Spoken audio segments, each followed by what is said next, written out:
Bella Bonita ucap syukur anaknya pulang dari rumah sakit. Istri Denny Caknan lantas mengabarkan kepulangan mereka dari RS lewat akun media sosial Bella Bonita.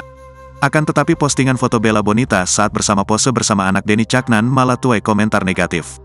Sebab Bella Bonita, istri Denny Caknan dituding bohong soal kelahiran anak pertamanya yang prematur. Diketahui Bella Bonita melahirkan anak perempuan pada tanggal 5 Februari tahun 2024 lalu melalui operasi sesar saat kandungannya masih berusia 8 bulan. Namun sejak melahirkan, istri Denny Caknan ini beberapa kali diterpa isu miring. Setelah sempat dituduh hamil duluan, kini Bella Bonita kembali menerima tudingan lain. Ia dicurigai berbohong soal melahirkan anak pertama secara prematur. Kecurigaan ini muncul saat Bella Bonita memamerkan fotonya yang menggendong sang anak yang baru pulang dari rumah sakit. "Alhamdulillah Dek Kunda pulang," tulis Bella di Instagram, Sabtu, tanggal 17 Februari tahun 2024.